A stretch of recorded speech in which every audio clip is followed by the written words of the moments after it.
Good morning, class third. This is our English book, Real English, a multi-skill language course. So students, last class में हमने poem number 6 the microbe discuss नहीं की थी, सिर्फ इसकी loud reading की थी और हमने इसका फर्स्ट क्वेश्चन और डिफिकल्ट वर्ड्स जो हैं, वर्ड मीनिंग नीचे दिए हुए ये डिस्कस किए थे। आज हम डिस्कस करेंगे इसके एक्सप्लेनेशन, डीप एक्सप्लेनेशन की इस पोएम का मीनिंग क्या है। तो देखते हैं। The microbe is so very small you can not make him out at all. कि माइक्रोब हमने डिस्कस किया था, क्या होता है? छोटा सा जीव, बहुत छोटा, जिसको हम इवन अपनी नेक्ड आई से देख भी नहीं सकते। तो माइक्रोब इतना छोटा है, you can not make him out at all, कि तुम उसे ढूंढ भी नहीं सकोगे। But many sanguine people hope. Sanguine का मतलब मैंने आपको बताया था, पॉजिटिव पीपल जो होते हैं, जो हमेशा ऑप्टिमिस्टिक थॉट जिनकी होती है, ठीक है ना।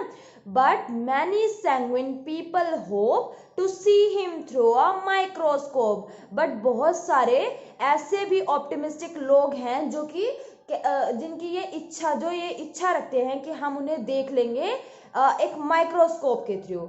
तो ये कौन लोग होते हैं? साइंटिस्ट ही तो होंगे, है ना। साइंटिस्ट ही ऐसा आदमी है जो कि खोज करता रहता है, तो वही इन्हें देख पाते हैं, है ना। तो यहाँ क्या बोल रहा है कि बहुत सारे ऑप्टिमिस्टिक लोग ऐसे भी हैं जो कि इन्हें माइक्रोस्कोप से देखने की इच्छा रखते हैं। His jointed tongue that lies beneath 100 curious rows of teeth. तो जॉइंटेड टंग मतलब जुड़ी हुई टंग है, जो कि बीनीथ का मतलब होता है नीचे। 100 क्यूरियस रोज ऑफ टीथ, यानी कि हंड्रेड्स नंबर में टीथ की रोज हैं उसके माउथ के अंदर, और उनके नीचे क्या है? उसकी जॉइंटेड टंग है। His 7 tufted tails with lots of lovely pink and purple spots.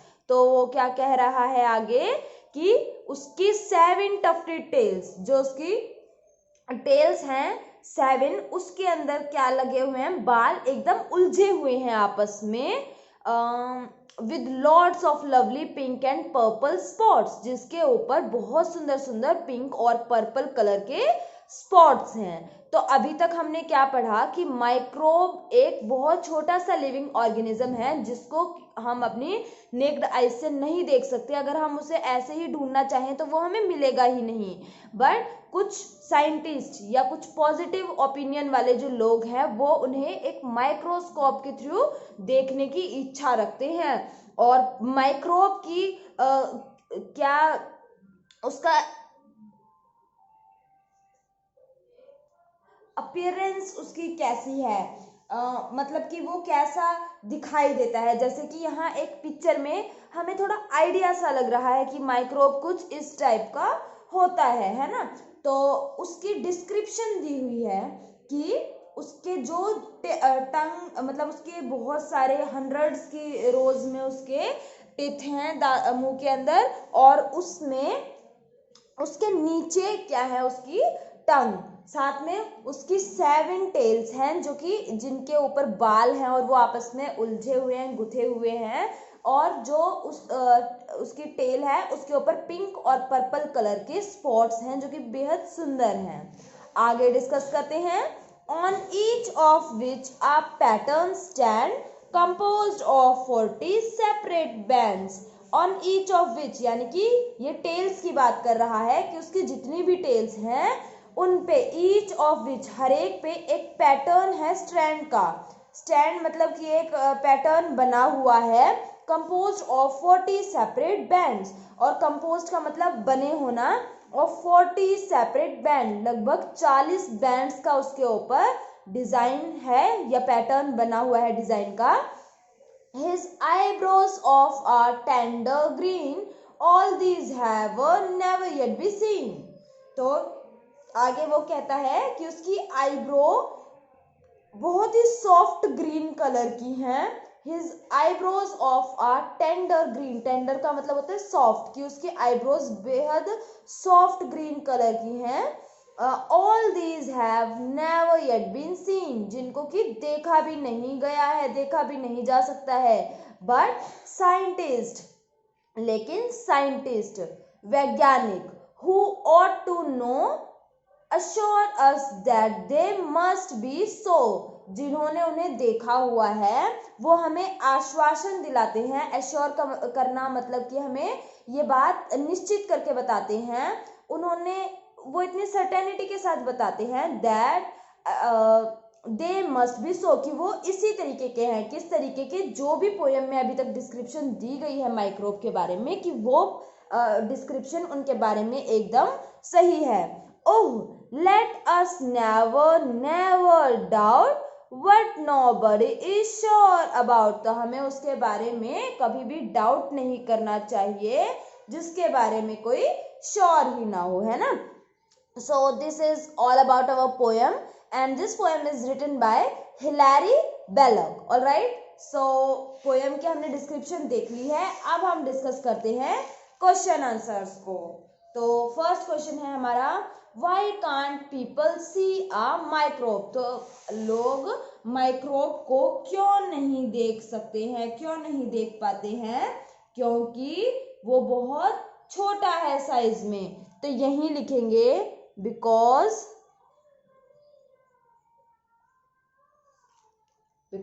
it is very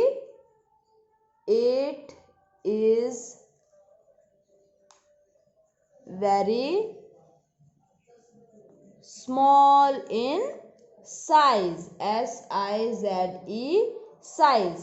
हम माइक्रोब को या लोग माइक्रोब को क्यों नहीं देख पाते हैं, क्योंकि because it is very small in size, क्योंकि उसका साइज बहुत छोटा होता है।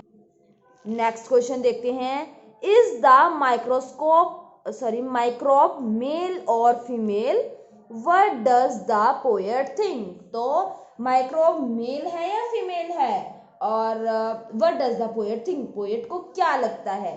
तो देखो हम देखेंगे यहाँ पे माइक्रोब की जगह हम मतलब कि पोएट ने यूज किया हुआ था हिम, यानी कि वो मेल है ना, हिज, तो इसका मतलब क्या है, वो मेल के बारे में बात कर रहे हैं, क्योंकि हिम तो हम किसके लिए यूज करते हैं, मेल के लिए ही यूज करते हैं। तो इससे क्लियर होता है कि जो माइक्रोब है पोएट के अकॉर्डिंग वो कैसा है, मेल है। तो इसका आंसर हम लिखेंगे यहाँ, नंबर डालेंगे आंसर 2, क्लियर है, और लिखेंगे the microbe is male, the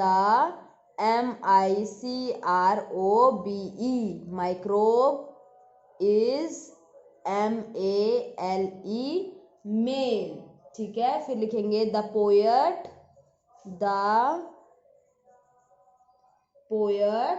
refers, refers to it as he, ठीक है। The microbe is male, microbe male है, the poet refers to it as he, तो पोएट कैसे बोलता है माइक्रोब को, ही करके बोलता है, और ही बोलने का मतलब यही है कि वो मेल है, क्योंकि फीमेल होता या फीमेल होती तो हम क्या बोलते, शी यूज करते उसकी जगह पे, है ना, और ही यूज किया हुआ है तो इसका मतलब क्या है, वो मेल है। नेक्स्ट क्वेश्चन देखते हैं, many sanguine people hope to see a microbe through a, बहुत सारे जो पॉजिटिव पीपल हैं वो क्या इच्छा रखते हैं कि वो माइक्रोब को कैसे देखेंगे, through a stethoscope, barometer, microscope या टेलीस्कोप, तो हमने क्या पढ़ा था, माइक्रोस्कोप, तो ये हुआ C is the right answer. Alright, ठीक है। नेक्स्ट क्वेश्चन देखते हैं, the microbe does not have, microbe के पास क्या नहीं है, 100 rows of teeth, 7 tails with purple and pink spots, a greenish body with scales on it, tender green eyelashes, तो एक चीज देखो, हमने 100 रोज ऑफ टीथ भी देखी हैं, 7 टेल्स भी हैं जो कि पिंक और पर्पल स्पॉट्स की हैं, ग्रीनिश बॉडी भी देखी है जिसके ऊपर स्केल्स यानी कि लाइंस बैंड्स बने हुए हैं, टेंडर ग्रीन आईलैशेस, तो हमने देखा था टेंडर ग्रीन आईब्रोज हैं, आईलैशेस नहीं हैं, तो राइट आंसर इज दिस, ये नहीं है माइक्रोब के पास, ठीक है ना। नेक्स्ट क्वेश्चन देखते हैं, each of the microbes tail has dash on it, तो माइक्रोब की हर टेल पे क्या है, थ्रोन्स कांटे, पैटर्न है कोई, स्टिंग है कोई, हेयर है, तो क्या है, पैटर्न है। हमने पढ़ा था ना कि माइक्रोब की टेल पे एक पैटर्न बना हुआ है, तो B is the right answer, और यहां भी लिखेंगे अ पैटर्न, PATTERN, पैटर्न, ठीक है। नेक्स्ट क्वेश्चन देखते हैं, how do the scientist describe the microbe, scientist microbe को कैसे डिफाइन करते हैं, तो इसका आंसर लिखेंगे हम थोड़े बड़े स्पेस में, लंबा आंसर है। नेक्स्ट क्वेश्चन देखते हैं पहले, नेक्स्ट क्वेश्चन है, is this a funny poem, क्या ये कोई मजाकिया पोएम है, what is funny about it, और इसमें क्या मजाकिया है, तो इसका आंसर हम यही लिख देते हैं नीचे ही, तो लिखेंगे this is a funny poem, this is a FUNNY funny poem because BECAUSE, because the poet makes fun of the confusing CONFUSING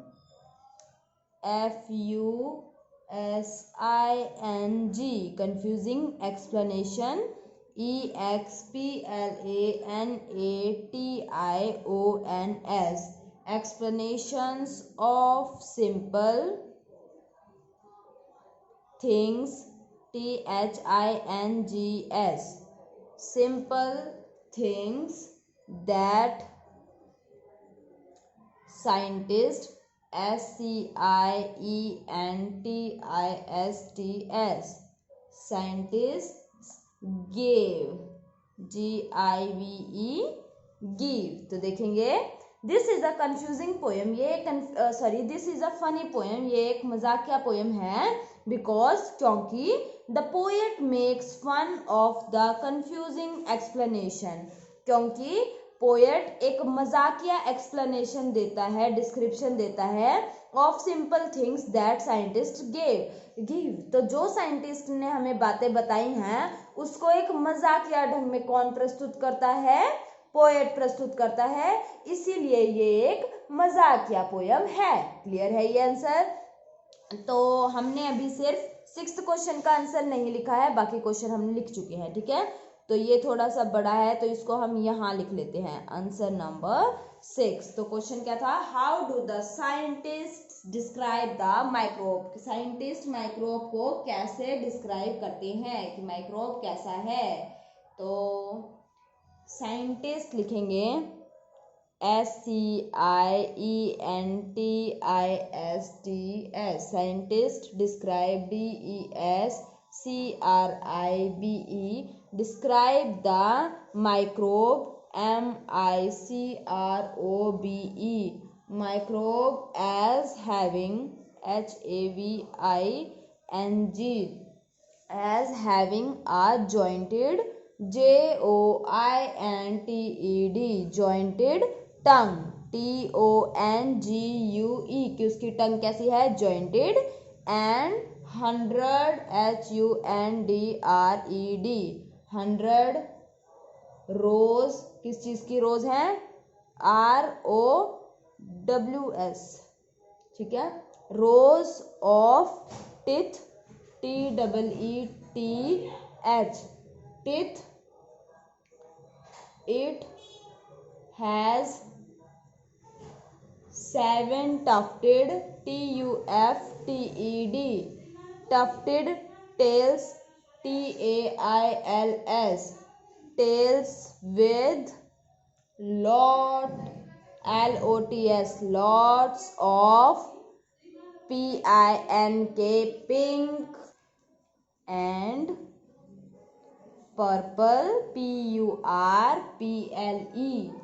purple spots, SPOTS, spots। ठीक है, तो इसका मतलब क्या हुआ कि साइंटिस्ट ने डिस्क्राइब किया माइक्रोब को कि उसकी जॉइंटेड टंग है और 100 रोज है किसकी, टीथ की। ROWS, आई थिंक ये क्लियर नहीं है तो आप कंफ्यूज ना हो जाओ, इसको मैं इरेज करके दोबारा लिख देती हूँ।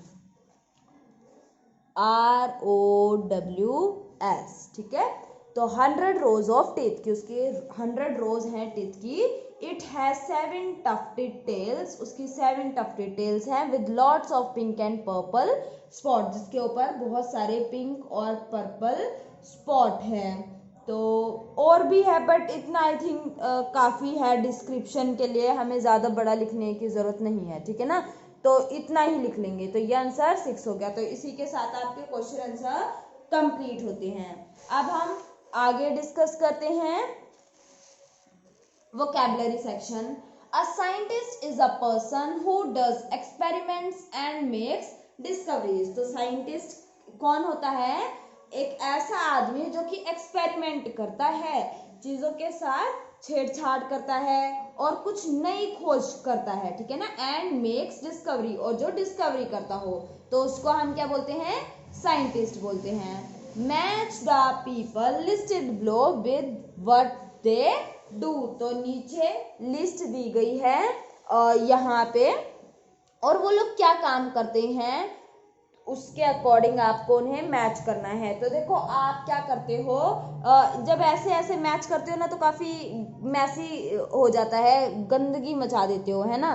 तो हम नंबरिंग करेंगे, सबसे पहले यहाँ पे नंबर करेंगे 1 2 3 4 5 6 7 8 9 10।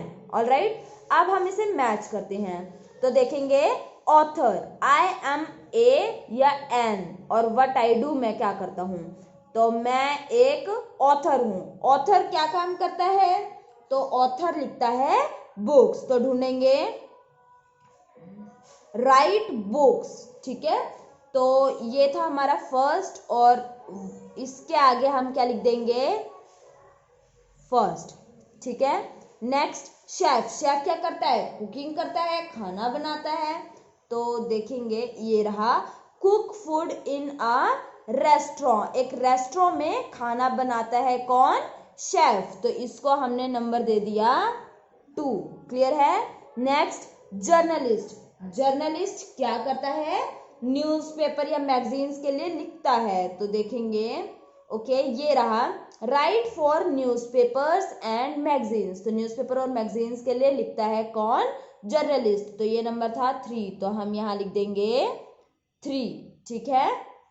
नेक्स्ट देखते हैं एंकर, एंकर क्या करता है, टीवी शोज जो होते हैं उनको होस्ट करने का काम करता है, रेडियो जॉकी पे होस्ट करने का काम कौन करता है, एंकर। तो देखते हैं present programmes on TV and radio, तो टीवी या रेडियो पे प्रोग्राम्स को प्रेजेंट करता है कौन, एंकर, तो यहाँ हमने नंबर दिया 4। नेक्स्ट देखते हैं जज, तो जज क्या काम करता है, कोर्ट में केस लड़ता है ना।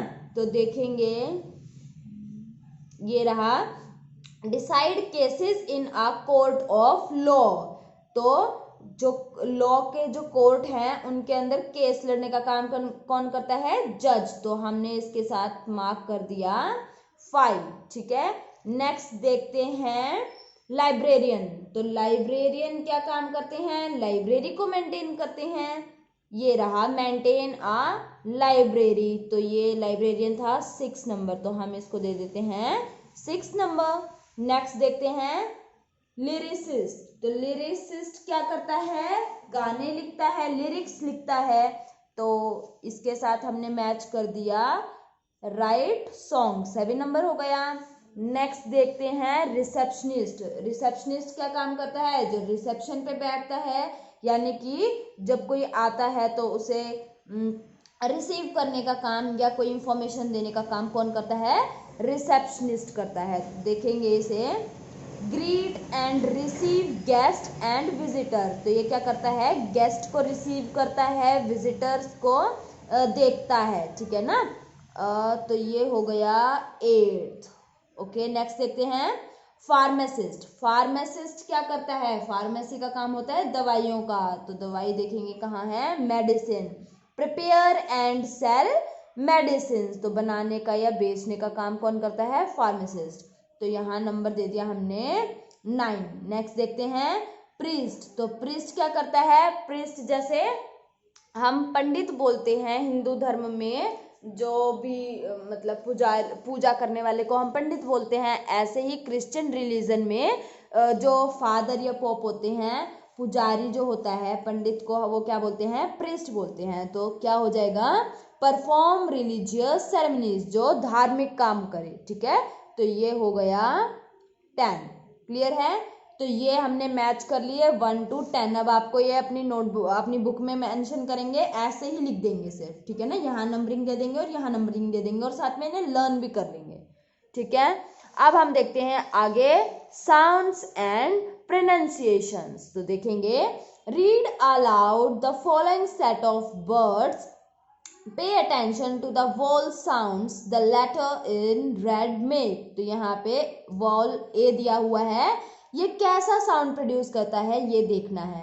तो देखेंगे, ये है ए, ठीक है, और ये है ए, ठीक है। ये इसको क्या बोलते हैं? ए, ये है ए। तो देखते हैं MEATE, मेट, ए को इंग्लिश में हमने ऐसे लिखा, और ये वाला जो ए है इसको हम ए बोलते हैं। देखते हैं कैसे। Met, came, wet, led, wait. समझ में आया कैसे साउंड आ रहा है? ए का साउंड आ रहा है, ठीक है। यहाँ जो ए है इसका साउंड कैसे आएगा? अ का sound. Bad, sang, pan, hat, lamp, है ना। तो आपको आई थिंक डिफरेंस क्लियर हो गया होगा। मेरे साथ बोलेंगे, ये बोला जाएगा met, came, wet, led, wet. Next, bad, sang, pan, hat, lamp. तो आई थिंक अब क्लियर होगा कहाँ पे ए आ रहा है, कहाँ पे अ आ रहा है, ठीक है। आगे देखते हैं, से द फॉलोइंग वर्ड्स अलाउड। अब नीचे जो वर्ड्स दिए हैं इनको भी तेज बोलना है आपको। Listen to the vowel sounds they contain, और उनके अंदर कौन सा वाउल साउंड है ये सुनने की कोशिश करनी है। Right them beside the correct sound, और सही साउंड के नीचे उन्हें लिखना है। जैसे केक, ए आ रहा है, ये रहा ए। मैंने आपको बताया ना ये कैसे बोला जाएगा? ए, और ये बोला जाएगा ए। तो केक कहाँ लिखा जाएगा? ऊपर, CAKE, केक। नेक्स्ट, टेबल, ए आ रहा है तो ये लिखा जाएगा ऊपर, TABLE, टेबल। नेक्स्ट, बेबी, ए आ रहा है तो यहाँ ऊपर ही लिखेंगे इसे भी, बेबी। नेक्स्ट, 8, ए आ रहा है तो इसे भी हम ऊपर लिखेंगे, EIGHT, 8। एप्पल, अब ए आ रहा है, ए नहीं आ रहा तो इसे हम नीचे लिखेंगे, APPLE, जैसे रैट। ए का साउंड आ रहा है, यहाँ भी ए का साउंड आ रहा है। नेक्स्ट, मैप, ए आ रहा है तो उसे हमने लिखा नीचे, मैप, ठीक है। ट्रेन, एन आ रहा है, ए का साउंड आया तो हम इसे लिखेंगे ऊपर वाली लाइन में। नेक्स्ट, रैट ऑलरेडी गिवन है, ओके।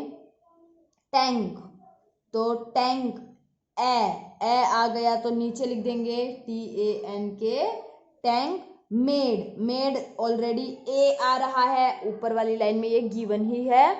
आंट, तो आ गया तो इसको हमने लिखा नीचे। टेप, ए आ गया तो इसको हम लिखेंगे ऊपर, TAPE। आई होप अब आपको क्लियर है साउंड में अ और ए। यहाँ बोला जाएगा ए, यहाँ बोला जाएगा अ, है तो दोनों ए ही है ना, पर इनका साउंड कैसे चेंज हो रहा है इसको आप बोल के देखेंगे। जब आप बोल के देखेंगे तब आपको ये अच्छे से क्लियर होगा, ठीक है। अब हम आगे चलते हैं और C2 सेक्शन को भी डिस्कस कर लेते हैं एक बार। Okay, in each set circle the word that has a different vowel sound. तो यहाँ पे हमें इनको छांटना है, सर्कल करना है जो ऑड वन आउट होता है उसे, और किस बेसिस पे, डिफरेंट वाउल साउंड, कि उनके वाउल साउंड अलग हों इस बेसिस पे, जैसे बैग, एड, मैच, वॉच। अच्छा देखो अब ए, और यहाँ क्या आ गया, ओ, है ना, तो ये आ गया वॉच, आर्च, ठीक है ना। तो डिफरेंट क्या हो गया यहाँ पे, वॉच डिफरेंट हो गया। नेक्स्ट देखते हैं स्पेस, बाय, नेम, लेक, स्पे, ए, बाय में तो अ का साउंड आया ही नहीं कहीं, नेम ए, लेक ए, है ना, तो यहाँ बाय में कहीं भी ए का साउंड नहीं आया, तो ऑड कौन हो जाएगा, बाय हो जाएगा। क्लियर है, आई होप अब आपको क्लियर होगा। यहाँ पे क्या था, ए, और यहाँ पे ए, वॉच, ऑच, ओ का साउंड आ रहा था, ठीक है ना। ये हुआ हमारा C2 सेक्शन भी कंप्लीट। अब यहाँ ओके, इसको करने की आपको जरूरत नहीं है, तो यहाँ तक के लिए सफिशिएंट है, यहाँ तक कंप्लीट करेंगे। आप देखो बच्चों, क्योंकि कल से आपकी वेकेशन स्टार्ट हो रही हैं, तो एक बात तो ये रहेगी मानने वाली कि आप फोन का मिनिमम यूज करेंगे, फोन को नहीं देखना है, ठीक है ना, बिना फोन के काम करेंगे, फोन से दूर रहने के लिए ही आपकी वेकेशन की गई है, क्योंकि बहुत टाइम से हम ऑनलाइन पढ़ रहे हैं फोन के थ्रू, तो हमारी आईज के ऊपर उसका बुरा साइड इफेक्ट पड़ रहा है ना, तो हम फोन से दूर रहेंगे, ठीक है। एंड सेकेंड थिंग, आपका होमवर्क क्या रहेगा, हमारा जो पोएम 6 है ये हमने कंप्लीट कर ली है, तो ये सभी सेक्शन जो हमने डिस्कस किए हैं अभी, A2 सेक्शन हो गया, फिर ये B vocabulary section, then sounds and pronunciation C1 C2 section जो हो गया, ये आप बुक में फिल करेंगे, ठीक है। हमारा चैप्टर 6 यानी कि पोएम 6 आज कंप्लीट हो गई है, तो इस चीज को कंप्लीटली बुक में फिल करेंगे और साथ में लर्निंग वर्क कंप्लीट कर लेंगे, ठीक है। अभी तक जिस बच्चे का जो काम पेंडिंग है उसको आप कंप्लीट करके चलेंगे, ठीक है। होमवर्क कंप्लीट करेंगे, लर्निंग वर्क कंप्लीट करेंगे, फोन में नहीं देखेंगे। नेक्स्ट क्लास हमारी होगी 31st को, तो 31st तक अपनी वेकेशन को एंजॉय करेंगे और उसके बाद हम फिर से एक नई एनर्जी के साथ कंटिन्यू करेंगे। Alright, so happy vacations. अपनी वेकेशंस को आपको अच्छे से एंजॉय करना है और घर वालों की बात भी माननी है, फोन को कम से कम देखना है। So that's all for today. Thank you and have a nice day.